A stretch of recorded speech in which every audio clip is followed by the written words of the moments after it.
नमस्कार साथियों। इस वीडियो में हम लोग कवर करने वाले हैं एसएससी एमटीएस 2026 के एग्जाम की बात हो रही है जो कि 6 फरवरी के एग्जाम हुए हैं। इसमें सेकेंड शिफ्ट में जो है पूछे गए महत्वपूर्ण प्रश्न जो है जो कि एग्जाम में पूछे गए बिल्कुल हम लोग कवर करने वाले हैं। और साथ में जिनका भी एग्जाम जो है अगले शिफ्टों में होने वाले उनके लिए वीडियो इंपॉर्टेंट है, क्योंकि यहाँ पे प्रश्न जो पूछे गए हैं बिल्कुल उनके सामने आप देखेंगे स्टार बने हुए हैं, जो प्रश्न एज इट इज पूछे गए हैं सेकंड शिफ्ट में। और साथ में संभावित क्या प्रश्न हो सकते हैं वो सभी भी क्या है शामिल किए गए हैं। तो इसलिए वीडियो को बिल्कुल कंप्लीट देखें जिनका भी एग्जाम अगले शिफ्टों में है। और जो लोग एग्जाम दे के आए हैं बिल्कुल चेक करें कि हाँ क्या प्रश्न जो है हम लोग सही करके यहाँ पे आए हुए हैं। चलिए, पहला प्रश्न हमारा था कि हिंद स्वराज जो पुस्तक है इसके लेखक कौन है। बिल्कुल आपके पेपर में जो है पूछा गया प्रश्न है। तो आपसे ये प्रश्न जो है पूछा गया था, तो इसका राइट ऑप्शन जो है बिल्कुल महात्मा गांधी हो जाएंगे। महात्मा गांधी द्वारा जो है हिंद स्वराज पुस्तक लिखा गया, तो बिल्कुल बी जितने लोग किए हैं राइट करके आए हुए हैं। अगले प्रश्न की बात करेंगे तो महात्मा गांधी ने हिंद स्वराज पुस्तक मूल रूप से किस भाषा में लिखी थी। अगर आपसे ऐसा प्रश्न पूछे अगले शिफ्टों में जिनका एग्जाम अभी बाकी है, बिल्कुल ध्यान रखेंगे तो उनके लिए जो है वीडियो इंपॉर्टेंट होगी। तो ध्यान रखिएगा ये गुजराती भाषा में जो है लिखा गया था जो हिंद स्वराज था। थर्ड नंबर प्रश्न बिल्कुल आपके एग्जाम में बना हुआ है कि 2011 की जनगणना के अनुसार दिए गए विकल्पों में से किस राज्य की जनसंख्या सबसे अधिक थी। तो सबसे अधिक जनसंख्या 2011 के अनुसार जो है पूछी गई है, तो राइट ऑप्शन जो है पश्चिम बंगाल हो जाएगा, तो डी वाला इसका राइट होगा। फोर्थ नंबर आपसे अगर प्रश्न ऐसा पूछे कि 2011 की जनगणना के अनुसार भारत की साक्षरता दर कितनी थी। अगर आपसे साक्षरता दर पूछी जाती है तो आप 74.04% जो है ध्यान रखेंगे। फाइव नंबर प्रश्न भी बिल्कुल आपके एग्जाम में बिल्कुल बना हुआ प्रश्न है। कहा जा रहा है कि कजरी किस राज्य की प्रसिद्ध लोक गायन शैली का लोक नृत्य है। तो कहाँ का है, किस राज्य का है, कजरी की बात यहाँ पे की गई है। तो कजरी बिल्कुल उत्तर प्रदेश की है, ऑप्शन नंबर बी हो जाएगा। बिल्कुल 6 फरवरी की हम लोग बात कर रहे हैं और सेकेंड शिफ्ट में जो है पूछे गए प्रश्न बिल्कुल आपके कराए जा रहे हैं। अगला प्रश्न है कि अरावली पर्वत श्रृंखला की सबसे ऊंची चोटी कौन सी है। अगर आपसे ऐसा प्रश्न बनता है तो आपको जवाब देना है क्या, बिल्कुल गुरु शिखर जो है सबसे ऊंची चोटी है। 7 नंबर है कि वॉलीबॉल में सर्विस का एक प्रकार कौन सा है। बिल्कुल पूछा गया प्रश्न है आपके पेपर में, वॉलीबॉल में सर्विस का एक प्रकार कौन सा है। तो राइट ऑप्शन जो है फ्लोट और जंप हो जाएगा, यानी कि बी ऑप्शन। बिल्कुल वो सभी लोग जो कि सेकंड शिफ्ट का जो है पेपर बिल्कुल देकर आए हुए हैं बिल्कुल कमेंट करेंगे हाँ इतने प्रश्न जो है बिल्कुल हमारे पेपर में बने हुए थे और बिल्कुल हम कितने प्रश्न यहाँ पे सही किए हैं, तो बिल्कुल कमेंट जरूर करेंगे। चलिए आगे बढ़ते हैं। 8 नंबर प्रश्न हमारा है और बिल्कुल पेपर में बना हुआ है कि माउंट आबू स्थित दिलवाड़ा जैन मंदिर परिसर में कुल कितने मंदिरों का समूह है। तो ये है जो है कुल मंदिरों की बात करेंगे तो 5 जो है मंदिरों का समूह है, ऑप्शन सी हो जाएगा। 9 नंबर है कि एनवायरो स्टैटिक्स इंडिया रिपोर्ट किस मंत्रालय द्वारा जारी की जाती है।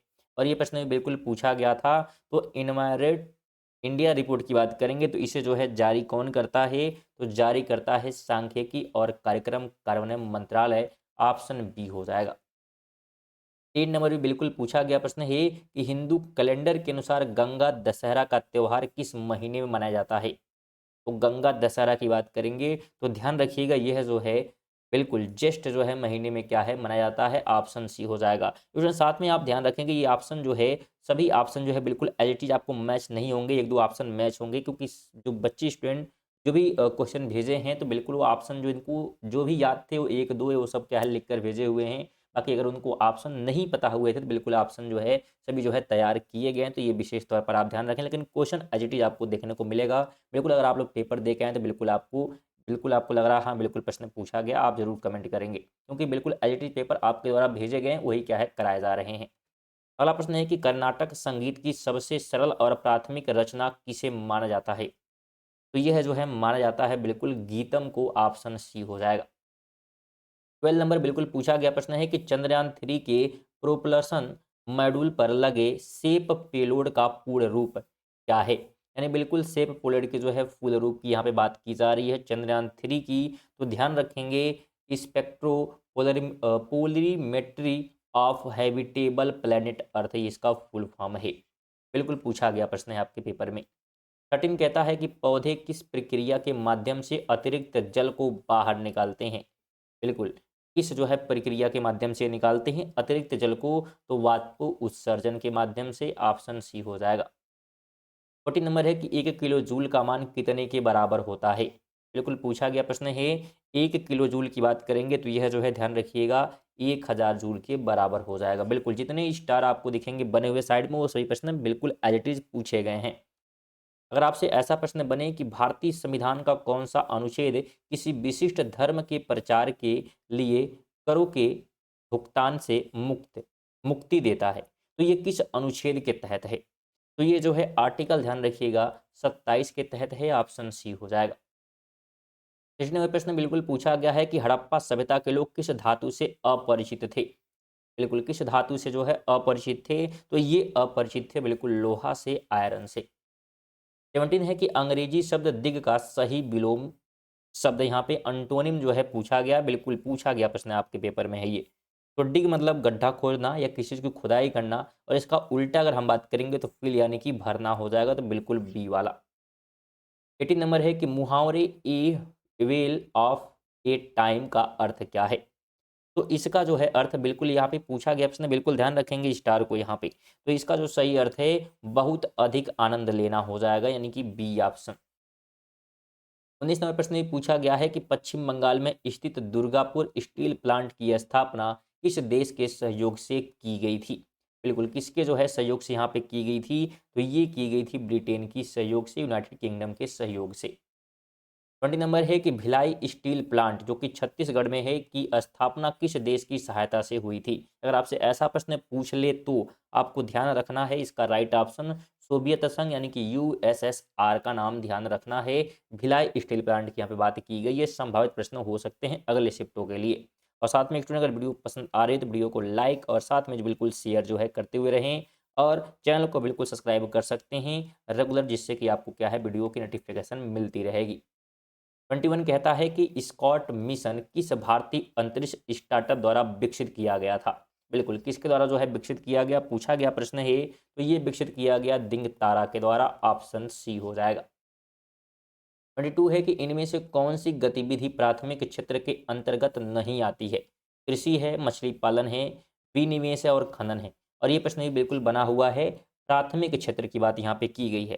प्राथमिक की अगर बात करेंगे इसमें जो है विनिवेश नहीं आएगा, ऑप्शन नंबर सी। प्राथमिक मतलब सिंपल सा जो है नेचर से जुड़ा हुआ काम, अगर यहाँ पे बात करें तो कृषि नेचर से, प्रकृति से जुड़ा हुआ है, मछली भी पालन भी और खनन भी, लेकिन विनिवेश नहीं जुड़ा हुआ है। 23 है कि चावांग लाइजोन नृत्य का संबंध किस भारतीय राज्य से है। बिल्कुल पूछा गया प्रश्न स्टूडेंट है ये, और ये जो है संबंध इसका हो जाएगा मिजोरम से। बात हो रही है चावांग लाइजोम नृत्य की। 24 है कि वह व्यक्ति क्या कहलाता है जिसके पास अपना कर्ज चुकाने के लिए धन ना हो, तो उसे जो है ध्यान रखिए कहा जाएगा दिवालिया या निर्धन, ऑप्शन नंबर बी हो जाएगा। 25 है कि वेन लव कम कॉलिंग पुस्तक की लेखिका कौन है। लेखिका की यहाँ पे बात की गई है, पूछा गया प्रश्न है, तो ये की लेखिका हो जाएंगी प्रीति सेनोय, ऑप्शन बी। 26 है कि भारत की मूल संविधान में समवर्ती सूची में कुल कितने विषय शामिल थे। बिल्कुल पूछा गया प्रश्न है कितने विषय जो है शामिल थे समवर्ती सूची में, और मूल संविधान की बात यहाँ पे की गई है तो 47 विषय थे। अगला प्रश्न है कि 42वें संविधान संशोधन 1976 के माध्यम से कितने विषयों को राज्य सूची से समवर्ती सूची में हस्तांतरित किया गया था। बिल्कुल अगर आपसे ऐसा प्रश्न पूछ ले तो इसका जवाब ध्यान रखेंगे आप, 5 जो है विषयों को किया गया था हस्तांतरित। 28 है कि सिनेबार निम्नलिखित में से किस धातु का मुख्य अयस्क है। सिनेबार की बात यहाँ पे की गई है, तो यह जो है अयस्क हो जाता है किसका, बिल्कुल पारा का, मरकरी का। फ्रेंड बिल्कुल पूछा गया प्रश्न, अगर आप इसका पीडीएफ जो है लेना चाहते हैं तो पीडीएफ भी प्राप्त कर सकते हैं हमारे टेलीग्राम के माध्यम से। अगर आप टेलीग्राम से नहीं जुड़े हैं, इसका लिंक आपको डिस्क्रिप्शन में नीचे मिल जाएगा, जिस पर आप क्लिक करके जो है फ्री में टेलीग्राम को ज्वाइन करके इसका पीडीएफ प्राप्त कर सकते हैं। 29 नंबर भी पूछा गया प्रश्न है कि यदि किसी क्षेत्र में मृत्यु दर जन्म दर से अधिक हो, मृत्यु दर जो है जन्म दर से अधिक हो तो जनसंख्या पर क्या प्रभाव पड़ेगा। तो जनसंख्या पर सीधा प्रभाव पड़ेगा कि जनसंख्या में कमी होगी। बोला है मृत्यु दर जन्म दर से क्या है, तो बिल्कुल अधिक है। जो जन्म लेने वाले हैं वो कम है, मृत्यु दर क्या है, बिल्कुल यहाँ पे अधिक है। अगला प्रश्न है कि कर्नाटक संगीत में गीतम के रचयिता किसे किसे जो है माना जाता है। तो गीतम रचयिता ध्यान रखिएगा ये माना गया है पुरंदर दास को। तो सी ऑप्शन, ये प्रश्न अगर आपसे बने तो ध्यान रखना है। फ्रेंड वीडियो आपको कैसी लगी है बिल्कुल कमेंट में आप जरूर बताएंगे, साथ में लाइक कर देंगे और सभी से निवेदन है जितने वीडियो को देख रहे हैं कि कम से कम वीडियो को एक लोग को आप जरूर शेयर करेंगे और बिल्कुल चेक कर लें कि आप सब्सक्राइब किए हैं कि नहीं, और नहीं किए तो बिल्कुल आप कर सकते हैं जो कि बिल्कुल फ्री होता है। चलिए मिलते हैं अगली वीडियो, तब तक के लिए जय हिंद, वंदे मातरम।